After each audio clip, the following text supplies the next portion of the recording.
তবে মাতারাকে মাথায় নিয়ে, মহাদেবকে মাথায় নিয়ে এগিয়ে তো যাচ্ছি। কোথায় এসছি এখনো পর্যন্ত বুঝতে পারছি না। কোন দিকে? বাদিকে না, श्योर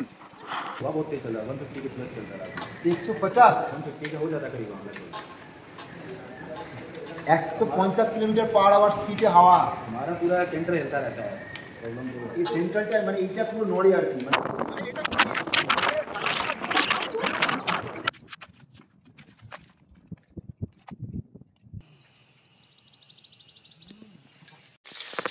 এবার আমাদের বেগুন ভাজা শুরু হয়ে গেছে মোটামুটি। এই বেগুনটা পোকা ছিল, কেটে বাদ দিয়ে দেওয়া হয়েছে।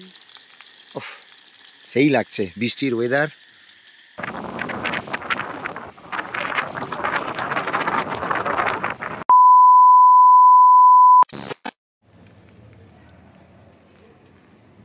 রাইডে যাওয়ার জন্য আমাদের কিং একেবারে রেডি। আর এই ফুললি প্যাকড আপ গাড়ি ভীষণ ওয়েট হয়ে গেছে। এই যে চারিদিকে সব একদম জাম্বো দিয়ে একদম মুড়ে নিয়েছে। আর তার সাথে এবারে নতুন একটা অ্যাড হয়েছে আমাদের সঙ্গে, সেটা হচ্ছে আমাদের ট্যাঙ্ক ব্যাগ, যেটা আগে ছিল না। বাবা এখানে আমাদের ছাড়তে এসছে নিচে। আর এখন বাজে রাত 10:30। আমরা অলরেডি 1 ঘন্টা লেট। আমাদের অনেক আগে বেরোনোর কথা ছিল, তো যাই হোক সব কিছু ভুলে গিয়ে আজকের এই বৃষ্টিকে মাথায় নিয়ে চলুন নিয়ে যাই আপনাদেরকে একটা নতুন একটা ডেস্টিনেশনে। আর রাত 10টা 10:30 বাজতেই যায়। এখন আমাদেরকে প্রচুর রাইড করতে হবে, মানে 700 কিলোমিটার 750 কিলোমিটার আমাদেরকে রাইড করতে হবে। আমরা যাচ্ছি সাউথে, কিন্তু কোথায় যাচ্ছি যেতে যেতে আপনাদেরকে শেয়ার করব। অনেকটা রাইড হয়ে গেছে, এখন আর কিছু বলছি না, চলুন বেরিয়ে পড়ি। টাটা বাই বাই, আর back to back riding on mode.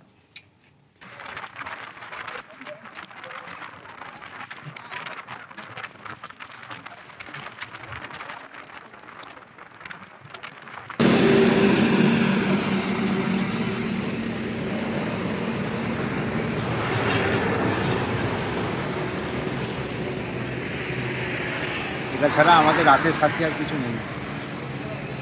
তার মধ্যে আজকে একটা বিশাল চুনা লেগে গেছে, সেটা হচ্ছে হঠাৎ করে অফ হয়ে গেছে, অন আর হচ্ছে না। ওটা অন হচ্ছে, আমারটা অফ হয়ে যাচ্ছে, কত খারাপ। এইভাবে আজকে রাইড করব। সবে কোলাঘাট, এরপর কোথায় আছে, এরপর খড়গপুর দাঁড়াবো।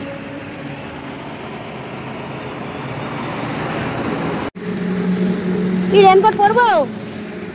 আরে বারবার তো আসতে যাচ্ছে, জ্যাকেট পুরো ভিজে গেলে সারা রাত্রি বৃষ্টিতে ভিজতে হবে, ঠান্ডা লাগবে।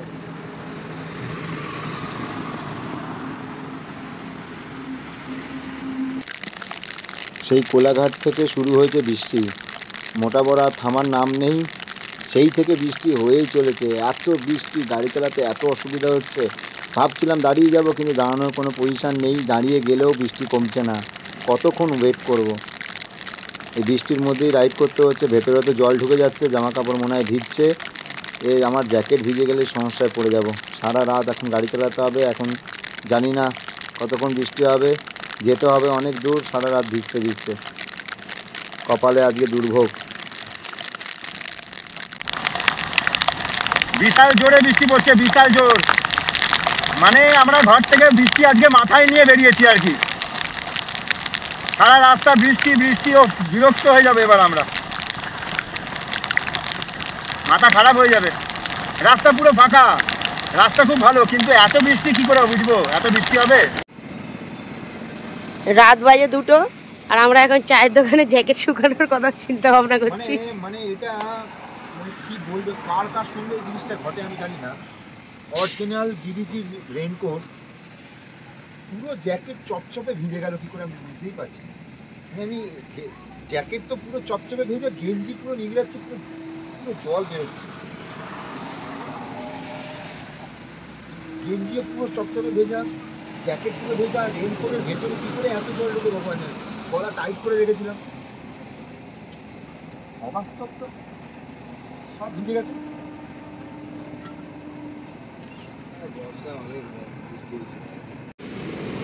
চলো, এটা নয় মানা যায় যে তোমার আমাদের যে মানে ওয়াটারপ্রুফ গ্লাভস না তোমার, ওই জন্য ভিজে যাচ্ছে।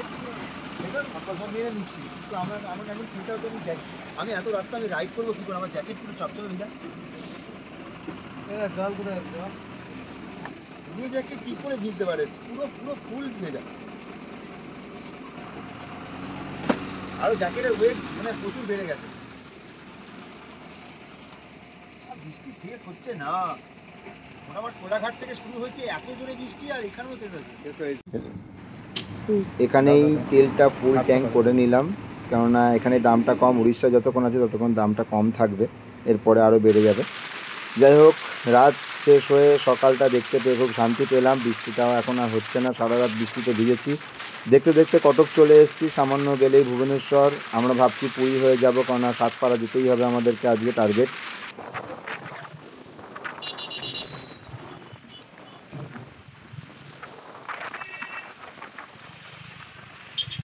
Good morning India, good morning. Good morning friends. কালকে রাত্রিবেলাতে বেরিয়েছিলাম আপনাদের সামনে, প্রচুর বৃষ্টি, সারা রাস্তা প্রচুর বৃষ্টি, পুরো ভিজে গেছিলাম সারা রাস্তা, মানে রাত্রিরে গাড়ি চালিয়েছি। এখন আছি আমরা পুরী পৌঁছে গেছি। তবে আমরা কেন পুরী হয়ে এসেছি, একটা নতুন রাস্তা দিয়ে যাবো বলে, এটা আমাদের খুব ইচ্ছা ছিল। এটা হচ্ছে পুরীর ওপর থেকে সাতপাড়া হয়ে প্রয়োগী না একটা জায়গা আছে, প্রয়াগীর ওপর থেকে কি আবার ওই রোডে মিশবো। বেশি না, 30 কিলোমিটার মতন বেশি পড়ছে আমাদের, যেহেতু আমরা যাচ্ছিটা কোথায়? আমরা যাচ্ছি আমরা গোপালপুর বিচ, আপাতত গোপালপুর বিচ। ওখানে গিয়ে আমরা স্টে করবো সারা রাত্রি। এসে এখানে পুরীতে একটু গরম গরম চা খেলাম। এবার এই সমুদ্র ধার দিয়ে মেরিন রাস্তাটা রয়েছে, এই রাস্তা দিয়ে আমরা সাতপাড়া যাবো, ওখানে ভ্যাসেল পার হবো। ভ্যাসেল পার হয়ে ওখানে যে রোডটা কেন যাচ্ছি সেটা আপনার ভিডিওতে দেখতে পাবেন, যে কেন যাচ্ছে এই রাস্তাটা, কেন যাচ্ছে আপনাদের সব কিছু দেখাচ্ছি, কীভাবে ভ্যাসেল পার হবো। তো চলুন চলে যাই সাতপাড়া, আগে তারপরে বলছি। ওখানে বোর্ড লাগানো আছে সাতপাড়া, এখানে একদম সোজা রাস্তা, আর পুরীর সমুদ্রের পাশে। মনটা খারাপ, আমরা পুরীতে থাকতে পারলাম না। পুরীতে থাকার কোনো তবে ইচ্ছা ছিল না। আরো আগে আমরা পৌঁছে যেতাম। রাতের বৃষ্টিটা একেবারে নাজেহাল করে দিয়েছে, খুব কষ্ট হয়েছে বৃষ্টিতে কন্টিনিউ। গাড়ির অবস্থাটা দেখো একবার। গাড়ি তো আরো খারাপ অবস্থা গাড়ি। ঠিক আছে, কোনো ব্যাপার না, গাড়ি তো আমরা সার্ভিসিং করে নেবো, ধুয়ে নেবো। আপাতত এখান থেকে যাই, তারপরে পুরো ভিডিওতে ডিটেলসটা আপনাদের দেবো। টাটা। আমি কেন বলেছিলাম সাতপাড়া থেকে এই নতুন রাস্তা দিয়ে যাব, এটা আমার খুব দেখার ইচ্ছা ছিল, অনেকের মুখে শুনেছি। তো আজকে আমি সেই রাস্তাটা দিয়ে যাচ্ছি। দুপাশে পুরো সাদা, পুরো জল, মাঝখান দিয়ে সোজা রাস্তা, দেখতে খুব ভালো লাগছে, ভিউটা খুবই ভালো লাগছে, খুব সুন্দর জায়গা। আর দূর থেকে দেখা যাচ্ছে পাহাড়, আর ডান দিকে এটা পুরো চিল্কা হ্রদের ওই অংশগুলো আর কি, মানে কিছুটা ভেতরে চলে এসেছে। আর পুরোটাই জলাশয়, মাঝখানে রাস্তাটা সুপার রাস্তা, দারুণ। পারলে একবার এই রাস্তা দিয়ে কেউ বাইক চালিয়ে দেখবেন, দারুণ আনন্দ পাবেন, দারুণ মজা পাবেন। এরপরেই আমরা গিয়ে পৌঁছে যাব সাতপাড়াতে আমরা ভ্যাসেল পার হওয়ার জন্য তাড়াতাড়ি করে যাচ্ছি, কারণ হচ্ছে যদি ভ্যাসেল না পাই, টার্গেট আছে, আর ওয়েট করব না। ওখানে নৌকো আছে, নৌকো করে আমরা পার হয়ে যাব, ওটা মেশিন নৌকো আছে, অসুবিধা হবে না। তবে এই রাস্তাটা দারুণ। আর এরপরেই ভ্যাসেল পার হয়ে যাওয়ার পর ওপাশেও রাস্তাটা কিন্তু মারাত্মক লাগবে। চলুন যাই।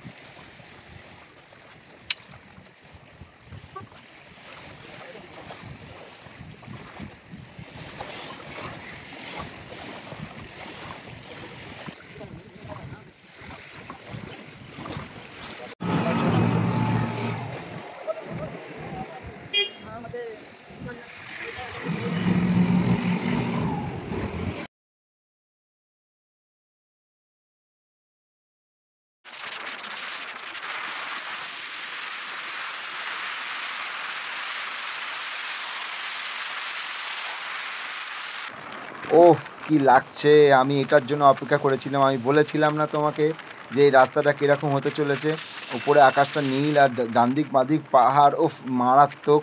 আমি এটার জন্য অপেক্ষা করছিলাম। আমি এতটা রাস্তা ঘুরে এই কারণেই এসেছি, এই ভিউটা নেওয়ার জন্য। একটা আলাদা অনুভূতি, খুবই ভালো লাগছে। পারলে সব বন্ধুদেরকে বলছি এই রাস্তা দিয়ে একবার রাইড করে দেখো, মারাত্মক। যেন মনে হচ্ছে ক্যালেন্ডারে ছোটোবেলায় যে সিনারিগুলো দেখতাম বাইক চালিয়ে যাওয়ার সময়, ঠিক ওরকম টাইপের লাগছে। একটা অপরূপ দৃশ্য, অপরূপ। আর রাস্তাটাও একদম সুপার রাস্তা পেয়েছি, খুব ভালো। Welcome to Gopalpur. গোপালপুরে এসে পেট ভরে ভাত খেয়েছি, ভাত খেয়ে দুজনে দুটো আইসক্রিম। এই তোমার আইসক্রিম ধরো। অরুণ আইসক্রিম খাচ্ছি আমি। অরুণ আইসক্রিম খেতে ভালো। যেটা বলার আছে আপনাদেরকে, এটা হাসির খবর। আমরা মোটামুটি পরশুদিন রাত্রিবেলা কালকে রাত্রিবেলা বেরিয়েছি। তো সারা রাত্রির বৃষ্টি মোটামুটি ভাবলাম যে পুরী হয়ে আসবো। পুরীর একটা সাতপাড়ার যে ভ্যাসেলটা পার করবো ওটা দিয়ে এসেছি আমরা। আপাতত আমাদের টার্গেট ছিল গোপালপুর এসে এখানে একটা রুম নিয়ে থাকার, কারণ রেস্ট তো করতে হবে। কিন্তু ওই জায়গাটা ভালো এখানটা, কিন্তু না ঠিক খারাপ মানে লাগছে না। কিন্তু আমার মনে হচ্ছে যেন আমি শঙ্করপুরে এসেছি। সত্যি তাই, জায়গাটা ভালো, সমুদ্রটা ভালো লাগছে, ভালো লাগে জায়গাটা পুরো একদম আমাদের শঙ্করপুর। আর এখানে সেরকম একটা কিছু নেই, আশেপাশে মন্দির আছে, ঘোরা টুকটাক মন্দির আছে, তো এখানে থাকতে ইচ্ছা করছে না। মোটামুটি আগের দিন রাত্রিবেলা 12টার সময় আমরা খেয়েছিলাম মনস্টার, সেটার এখনো রিয়াকশন আছে, মানে ঘুম এখনো পাইনি, ঘুম কোথায় চলে গেছে। হ্যাঁ, তো ভাবছি যে এখন যা ক্ষমতা আছে এখান থেকে প্রায় 350 কিলোমিটার দেওমালি, আমরা চেষ্টা করবো যে এখান থেকে দেওমালি ডাইরেক্ট ঢুকে যাবো। আপনারা হয়তো কনফিউজ হচ্ছেন যে আমরা আদৌ তো কোথায় যাওয়ার জন্য রাইডে বেরিয়েছি। দেখুন সেটা আমরাও জানি না। মানে এবারে রাইডটা হচ্ছে গিয়ে মানে একদম মানে কোনো বিনা প্ল্যানিংয়ের একটা রাইড। বেরিয়ে পড়ছি, ইচ্ছে হচ্ছে বেরিয়ে পড়ছি, অনেকদিন রাইডে বেরোই না, তো দেখা যাক কোথায় যেতে পারি। দেওমালি যাবো, এটা প্ল্যানিং ছিল। দেওমালিতে গিয়ে একটু ক্যাম্পিং করার খুব ইচ্ছা আছে, একদম পাহাড়ের টপে। ওটা পর্বতমালা একটা, যেটা উড়িষ্যার সর্বোচ্চ পর্বতমালা যেটাকে বলা হয়, সবাই জানে। ওটা কোরাপুট জেলায় পড়ে। তো ওখানে যাই, ওখান থেকে টার্গেট করবো কোথায় বাকি যাবো। এখন বাড়ি ফেরার কোনো ব্যাপার নেই, শুধু ঘুরতে আছি, তো ঘুরতেই থাকবো। তো যাই দেওমালি, আপনাদের সঙ্গে ওখানে দেখা হচ্ছে। রাস্তায় যদি কিছু পাই তো আপনাদেরকে নিশ্চয়ই দেখাবো। আর পারি কিনা দেখি এখান থেকে দেওমালি, যদি চোখ লেগে যায় জানি তো, এ তো কথায় বলে দিচ্ছে যে আমি দেওমালি চলে যাবো। 300-350 কিলোমিটার এখনও রাইডও করতে পারবে। এখনও পর্যন্ত আমরা প্রায় 700 কিলোমিটারের উপর বেশি মনে রাইড করে ফেলেছি। তো এ তো বলছে হ্যাঁ, কিন্তু একটু পরে আমাকে বুঝতে পারছি দড়ি কিনে বাঁধতে হবে পিছনে, কারণ এরম করে ঝুলবে। ঠিক আছে, তো চলো দেওমালি। আমার মতো আমার মতো কাদের এরকম অবস্থা হয়, পিলিয়নরা যারা আছে তারা একটু প্লিজ একটু কমেন্ট করে আমাকে বলো। এবং সবসময় আমাকে দোষারোপ করে যে আমি নাকি মানে একটা বাম্পার এলো তো তখনও যদি আমার মাথাটা এরমভাবে ঠুকে যায় হেলমেট, ও ভাববে মানে আমি ঘুমাচ্ছি, খালি পায়ের মধ্যে আমার খোঁচা দেবে, হাত ধরে টিপবে যে তুমি ঘুমাচ্ছ আবার তুমি ঘুমাচ্ছ। আমি কিন্তু আদৌ তখন ঘুমাই না। যখন আমি ঘুমাই তখন কিন্তু ও বুঝতেও পারে না, তখন কিন্তু ঘুমায়, ঘুম পেয়ে যায়। কিন্তু আমি বলছি এখন আমার ঘুম পাবে না, যদি পাই আমি তাহলে বলবো যে তাহলে দাঁড়িয়ে যাও, রেস্ট নিয়ে যাবো। চলো যাই, চল দেওমালি চলুন যাচ্ছি। কলকাতা টু চেন্নাই হাইওয়েতে এই পুরী পার হওয়ার পর থেকে দুপাশে রাস্তার ভিউটা মারাত্মক লেভেলের। গাড়ি চালাতে একটা আরামদায়ক ফিল আসছে, আর এতটাই রাস্তাটা স্মুথ। আমার হন্ডা হাইনেস সিভিক 350, যার মাইলেজটাও আমি বেশ মারাত্মক পাচ্ছি, দারুণ। 1 2 3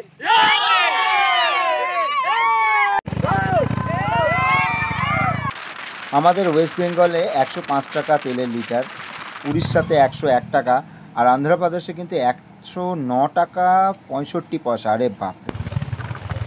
আমরা এখন অন্ধ্রপ্রদেশ ঢোকার পর আবার কিন্তু উড়িষ্যায় ঢুকে পড়েছি। এটা হচ্ছে পূর্বঘাট পর্বতমালা, উড়িষ্যা। ও মাই গড, এ পুরুলিয়া ফেল। মানে সেইভাবে উন্নতি হয়নি বলে তাই জন্য এই জায়গাগুলোতে ঠিক করে কেউ আসে না। ওয়েদার কিন্তু খুবই ঠান্ডা। একটু আগে আমরা অনেকটা দূরে ছিলাম, যখন নিচে ছিলাম তখন ওয়েদার ছিল 32 ডিগ্রি গরম দেখাচ্ছিল, এখন 16 ডিগ্রিতে নেমে এসছে, মানে হাফ। আর মুখ টুক জমে যাচ্ছে যেন মনে হচ্ছে, কেমন ঠান্ডাটা একটা অন্য টাইপের। আর হাইটটা একবার দেখুন বন্ধুরা, ও ও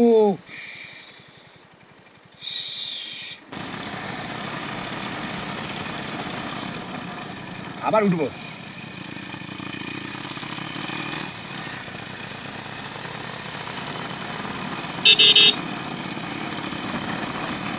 আমরা এখনো উঠে যাচ্ছি, মানে আমরা এতক্ষণ ধরে ওঠার পরে ওই পাহাড়টা আরো উঁচুতে।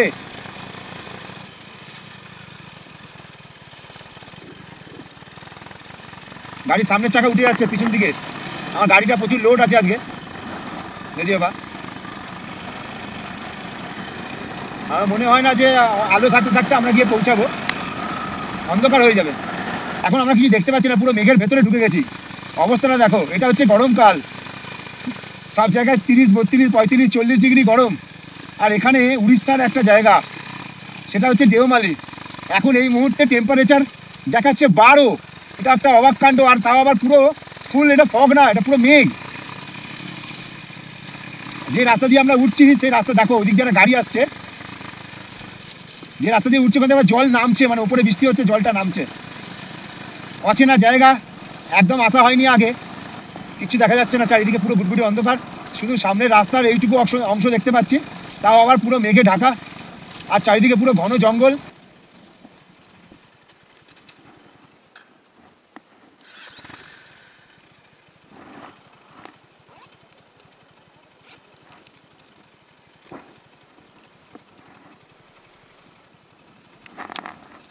ধর ধর ধর ধর ধর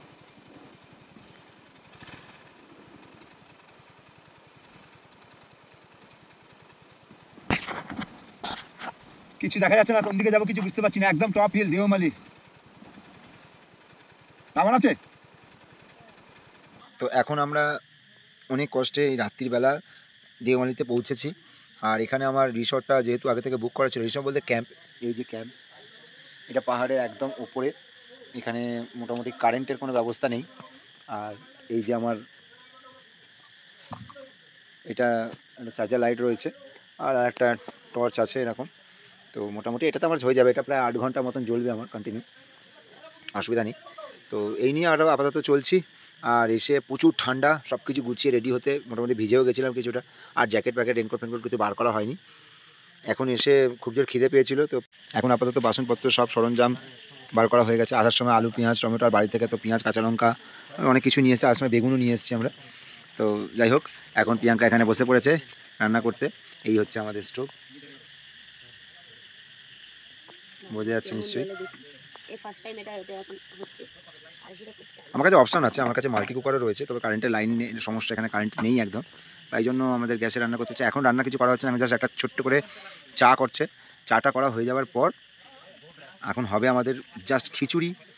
গোবিন্দভোগ চাল এনেছি, খিচুড়ি, এই যে গোবিন্দভোগ চাল, তার সঙ্গে ঘি আছে, একদম ঝর্ণা ঘি ঝর্ণা ঘি আছে, তেল টেল সব আছে, চাল আলু ঘি দিয়ে একদম গাওয়া ঘি দিয়ে খিচুড়ি খাবো। আর তার সঙ্গে বেগুন ভাজা আলু ভাজা, কেমন লাগবে জানি না, রান্নাটা হওয়ার সময় আপনাদেরকে নিশ্চয়ই দেখাবো। আপাতত চাটা খেয়ে এখন ওভেনে আমাদের মুগের ডাল সেদ্ধ হচ্ছে।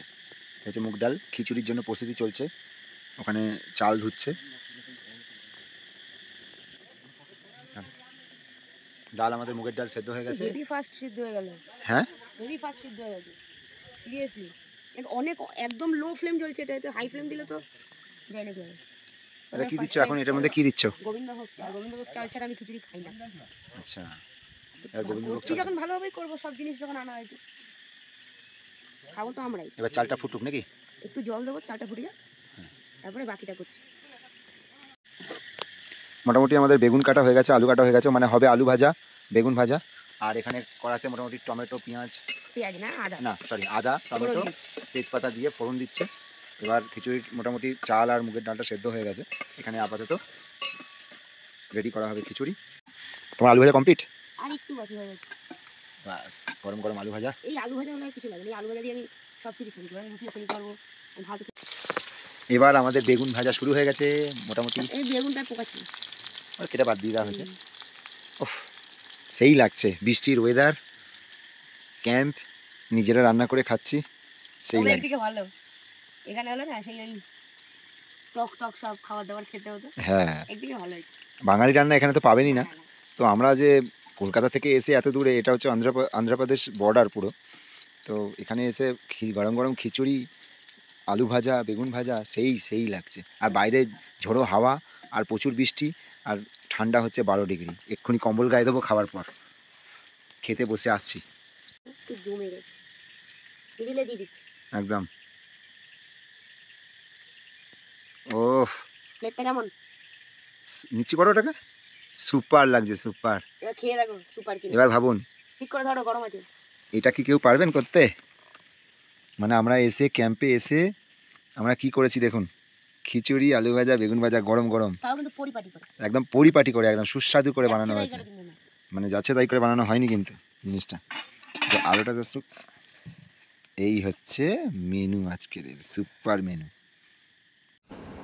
ভোর ভোর আমার ঘুমটা ভেঙে গেছে, দেখলাম প্রিয়াঙ্কা ঘুমাচ্ছে, আর আমার খুব ইচ্ছে ছিল এই ওভেনটাতে একটুখানি রান্না করবো, কারণ ও থাকলে তো রান্না করতে দেবে না। তাই আমি তাড়াতাড়ি উঠে পড়ে একটুখানি চা করে ফেললাম নিজের আগামী করে। চাটা খুব ভালোই হয়েছিল খেতে। ও ঘুম থেকে উঠতে ওকে চাটা দিলাম, ও বললো খুব ভালো হয়েছে। সকাল সকাল চা খাওয়ার পর ও ফ্রাই ম্যাগি, একদম পেঁয়াজ আলু দিয়ে কষিয়ে একদম ম্যাগি, তাই তো? আমাদের ডিমও আছে, ডিম নিয়ে এসেছি সকালবেলা 5খানা, জোগাড় করেছি অনেক, এখন খাই। আপনারা যদি ভেবে থাকেন যে আমরা দেওমালিতে এসেছি শুধু রান্নাবান্না করছি, ক্যাম্পিং করছি, খাচ্ছি সেইটার জন্য, সেটা একেবারেই না। যারা এখানে এসছে তারা জানে যে এটা কি জায়গা, কি কি আছে দেখার। তো আমরা সেখানেই আপনাদের নিয়ে যাচ্ছি, দেখে মন ভরে যাবে, আসতে তো একবার হলেও ইচ্ছে করবে। আর আমাদের কিংকে ছেড়ে ও কিসে যাচ্ছে দেখুন, Super Splendor, Hero Hero Hero Super Splendor. Actually কিংকে কেন বার করিনি অবস্থাটা একবার দেখলে বুঝতে পারবেন। এত বৃষ্টি হয়েছে, উপর থেকে কাদা চলে এসছে, আর পুরো পুরো কাদা লেটকে গেছে। আমি অত ভারী গাড়িটাকে কিছুতেই বার করতে পারছি না, একটু না শুকালে বার করা যাবে না। তাই জন্য এখানে ডেভিডের কাছ থেকে এই বাইকটা নিয়েছি, এটা নিয়ে যাচ্ছি। মানে যার ক্যাম্প এটা, তো তারই বাইক নিয়ে সে বললো আপ মেরা বাইক লেকে চলে যাইয়ে দাদা। তো আমরা এই বাইকটা নিয়ে যাচ্ছি। এবার কি দেখাতে যাচ্ছি সেটা জাস্ট ওয়েট, জাস্ট ওয়েট। যাচ্ছে কি ভাবছেন এটা কোথায়? এটা উত্তরবঙ্গ না, দার্জিলিং না, এটা হচ্ছে আমাদের উড়িষ্যার পূর্বঘাট পর্বতমালা। এত বড় বড় পাহাড় ভাবতে পারিনি, এত উঁচু এত বড় পাহাড়। ও লেভেল লেভেল, ও ওইখানটাতে দেখো শুধু, ও মাইন্ড ব্লোয়িং। বাঙালিদের পাহাড় মানেই দার্জিলিং, আর আমরা এখন যেখানে আছি এই জায়গাটা হচ্ছে দেওমালি, যেটা উড়িষ্যার পূর্বঘাট পর্বতমালা। এই জায়গাটা অতটা পপুলার হয়নি ঠিকই, তবে আপনারা এই জায়গাটা একবার ভিজিট করতে পারেন। এখানে থাকার মতন অত হোটেল কিংবা এতটাই জাঁকজোক জায়গা না, তবে এখানে আপনি কয়েকটা রিসোর্ট আছে যেটা উড়িষ্যা ট্যুরিজমের মাধ্যমে আপনি বুক করতে পারবেন। এছাড়া একটা ক্যাম্পেরও ব্যবস্থা রয়েছে, আপনি এখানে ক্যাম্পিং করতে পারেন। সেই ক্যাম্পিংয়ের জন্য আমরা এর ডিটেলসটা আমরা এই পেজের মধ্যে দিয়ে দিয়েছি, আর একবার পারলে এই জায়গাটা ভিজিট করুন। দারুণ জায়গা, পুরো সবুজ, আর এই বর্ষার মৌসুমের জন্য একদম পারফেক্ট। আমাদের কাছে চোখের ভাষা নেই, আপনাদের কাছে কি আছে একবার কমেন্ট করে নিশ্চয়ই জানাবেন। হ্যালো ফ্রেন্ড, বন্ধুরা আমরা এখন কোথায় আছি জানো? আমরা এখন আছি উড়িষ্যার সর্বোচ্চ পর্বতমালা, যেটার নাম হচ্ছে দেওমালি, আর সেটা হচ্ছে একদম আমাদের সামনে। আমরা অনেকটা উঠেছি, এটা অনেক উঁচুতে, অনেক অনেক, মানে আমরা দার্জিলিং গেছি ওটা আমার মনে পড়ছে না, মানে এত হাইট এটা, আর প্রচুর হাওয়া, দাঁড়াতে পারছি না অবস্থায় থাকো। আর একটা কথা বলি, যে এই যে সামনে যে পাহাড়টা, এটা হচ্ছে দেওমালির সবচেয়ে সর্বোচ্চ উঁচু উঁচু পাহাড়। ওখানে আমরা এখন যাবো, তার আগে বলেছি এটা হচ্ছে পূর্বঘাট, এটা কোরাপুট জেলার মধ্যে পড়ে, পূর্বঘাট পর্বতমালা যেটাকে বলা হয়। আর এটা উড়িষ্যা আর আন্ধ্রপ্রদেশের একদম বর্ডার এরিয়া, মানে একটা পাহাড়ের ওপর হয়তো অন্ধ্রপ্রদেশ, এটা হচ্ছে উড়িষ্যা, সামনে আরেকটু এদিক দিয়ে চলে গেলে ছত্তিশগড়, একদম মিডিল পয়েন্টে রয়েছে। খুব সুন্দর জায়গা, এটা ভিজিট করতে একদম ভুলবেন না। আর সব রাইডার বন্ধুদেরকে বলছি প্লিজ একবার আসুন, প্লিজ। এখানে ক্যাম্পিং করা যায় ওপেন, আর ক্যাম্পিংয়ের ভেতরে আপনারা খাওয়া দাওয়া রান্না বান্না করে খেতে পারবেন, যেটা আমরা করে খাচ্ছি এই দুদিন ধরে। সুপার লাগছে, সুপার। চলুন যাই দেওমালি সেই উঁচু জায়গাটা। Let's go.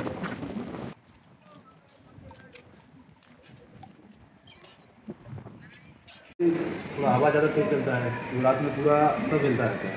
कैंपिंग भी बंद करा दी है अभी तो फिलहाल, और स्टे भी रात को लोग भाग जाते हैं, स्टे करते हैं। कैंप लगाते ही नहीं है यहाँ पर रात को? लगाते हैं देर पर, वो टेंट वो हट जाते हैं, रात को भागना पड़ता है, रात के 2 बजे भागने।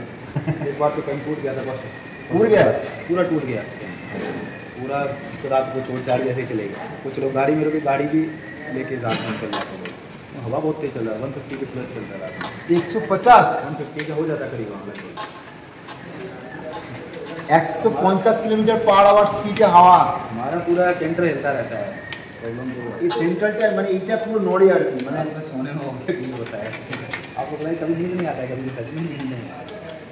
এখন এই মুহূর্তে আমরা এইটার ভেতরে রয়েছি, বাইরেটা আপনাকে দেখাচ্ছি, আমি জাস্ট দেখাচ্ছি, এটার আওয়াজ আমি নিতে পারছি না, বিশাল আওয়াজ। এবার বাইরে দেখে দেখে আসি, হাওয়ার প্রেশারটা দেখা, একবার হাওয়ার প্রেশারটা দেখা। 2 মিনিট দাঁড়াতে পারবে না, এই যে সেন্টারটা, এটা একটা ক্যাফে। কালকে একটা টেন্ট উড়ে চলে গেছে, বলছে 150 কিলোমিটার/আওয়ার স্পিড। মানে ভাবা যায় যে হাওয়া দেখো, দাঁড়াতে দেবে না, ঠেলে ফেলে দিচ্ছে, বিশাল হাওয়া, বিশাল। মানে তার মানে ভালো হচ্ছে যে আমরা কালকে নিচেই ছিলাম। আমরা কালকে দেওমালির একদম পুকুরে আমাদের থাকার কথা ছিল, কোনো কারণে আমাদের ডেভিড, যার সঙ্গে আমার আলাপ হয়, আমি আপনাকে ফোন নাম্বার দিয়ে দেবো, ও খুব ভালো ছেলে, খুবই ভালো ছেলে। তো ওর কাছে ও বললো যে খুব খুব সমস্যা হয়ে যাবে, তুমি নিচে এসে থাকো। তো আমরা নিচে চলে গেছিলাম। নিচে বলতে দেওমালির পরের ধাপটা, ওখানে আমরা ছিলাম, রাত্রে থাকতে পারছিলাম না, এত ঠান্ডা আর এত বৃষ্টি আর এত ঝড়। এখানে অবস্থা দেখো, আওয়াজ কি মারাত্মক, বাপরে বাবা, ঠান্ডা যা লাগছে, বাদামিগুলোতে এইটা পরে চলে এসেছিলাম।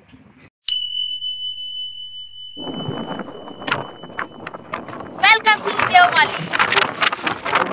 Say hi.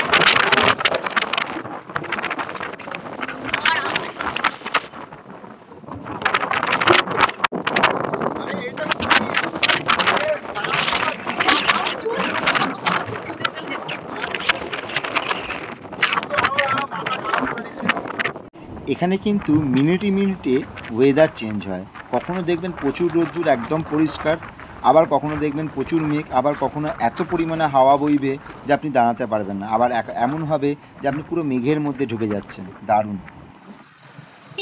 রাস্তাঘাটগুলো অতটা উন্নতি হয়নি, তবে কাজ চলছে, রাস্তা তৈরি হচ্ছে। তবে আমার কিছুক্ষণের জন্য মনেই হয়নি যে আমি উড়িষ্যাতে রয়েছি। আমার যেন মনে হচ্ছে উত্তরে, মানে ইস্টে কোনো জায়গায় এসেছি আমি, একদম আলাদা। কিছুক্ষণের জন্য মনে হচ্ছে পেহেলগাঁও এসেছি, কি কাশ্মীর এসেছি, কি শ্রীনগর এসেছি, বোঝা খুব মুশকিল। তবে জায়গাটা এমনই যে আমাদের এই ওয়েস্ট বেঙ্গলের পাশেই উড়িষ্যার মধ্যে এত সুন্দর অপরূপ একটা জায়গা রয়েছে, ভাবতে পারিনি। আমরা গোপালপুর সি বিচ থেকে ওখানেই দাঁড়িয়ে ফোনে সার্চ করে এই ক্যাম্পের নাম্বারটা আমরা জোগাড় করি, যেটা হচ্ছে ডেভিডের। ছেলেটা খুব ভালো ছেলে, ওই ক্যাম্পে আমরা বুক করি। আপনারা আসলে এখানে ক্যাম্প বুক করতে পারবেন, এবং এখান থেকে ক্যাম্প নিয়ে ওরা দেওমালির একদম টপ হিলের ওপরেও ওই ক্যাম্পটা বসিয়ে দিয়ে আসবে, যেখানে আপনারা ক্যাম্পিং করতে পারবেন, রান্নাবান্না করতে পারবেন। আমরা ওখানে যাইনি, কারণ হচ্ছে প্রচুর বৃষ্টি আর ঝড় হচ্ছিলো, সেই জন্য আমরা ওখানে রিস্ক নিইনি। আমরা এখানেই ক্যাম্পটা নিয়েছিলাম, এখানে আমরা রান্না করে খেয়েছি এবং থেকেছি।